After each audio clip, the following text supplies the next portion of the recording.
नमस्कार, माझे नाव आर्यन नरेंद्र लोणबले आहे. मी आज तुम्हाला किशोर एप्रिल 2019 या अंकातली एक कथा सांगणार आहे. त्या कथेचे नाव आहे रंगांचे भांडण. या कथेचे लेखक आहेत यशवंत सुरोशे. एकदा काय झाले, रंगांचे आपसात भांडण सुरू झाले. हिरवा रंग म्हणू लागला, मी श्रेष्ठ रंग.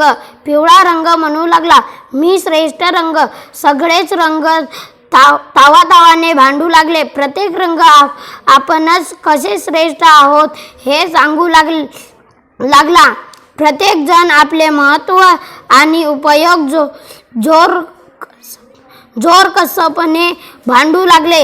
हिरवा रंग पुढे येत म्हणाला, मी झाडांचा गवताचा रंग आहे म्हणून मी श्रेष्ठ.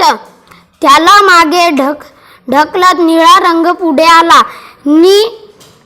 म्हणू लागला, मी समुद्र, महासागर आणि आकाशाचा रंग आहे. मी श्रेष्ठ आहे.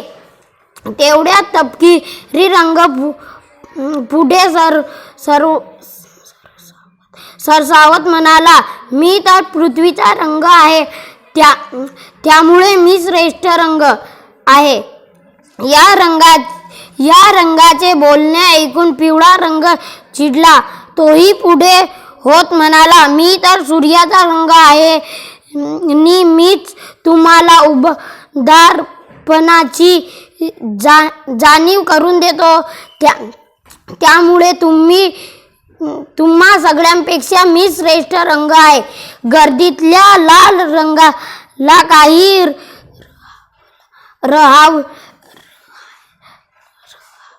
रहावलं नाही. सगळ्यांमधून पुढे होत लाल रंग म्हणाला, मी रक्ताचा रंग आहे. मी प्रेमाचा रंग आहे. तसाच मी धोक्याचाही रंग आहे. यामुळे लाल हाच रंग श्रेष्ठ आहे. या साऱ्यांच्या भांडणात नारंगी रंगाने उडी घेतलीच. सर्वांना वाकुळ्या दाखवत नारंगी रंग म्हणाला, मी तर आरोग्यदायी फळांचा नि भाज्यांचा रंग आहे. आंबा, पपई, संत्री, गाजर तर नारंगी रंगाचेच असतात ना. मग नारंगी रंगच श्रेष्ठ. रंगांचे भांडण थांबण्याचे चिन्ह दिसेना. जो तो रंग तावातावाने बोलत होता. अचानक आकाशात वीज चमकली. काळे ढग जमा होऊ लागले. क्षणार्धात पावसाच्या धारा सुरू झाल्या. पावसाच्या धारांसोबत आवाज आला, अरे मूर्खांनो, असे भांडतात काय? तुम्हाला माहीत आहे का, ही तुम्ही खूप विशेष रंग आहात. पण त्यासाठी तुम्ही सगळेजण एकत्रितपणे माझ्यासोबत या. एकमेकांच्या हातात हात घाला. बनवा बर इंद्रधनुष्य. शांतता नि आशा याचं प्रतीक असलेलं इंद्रधनुष्य चला या बरं. असे एकत्र मुळीच भांडायचे नाही. आपण सगळे मित्र होऊया.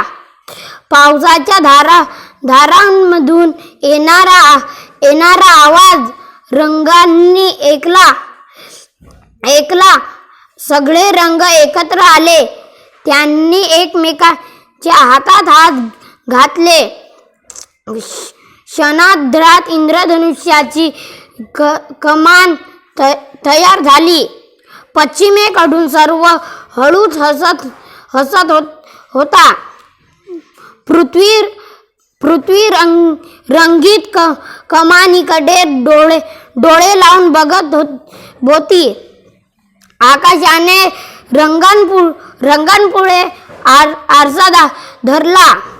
आपलीच प्रतिमा पाहून सारे रंग आनंदात न्हाऊन गेले.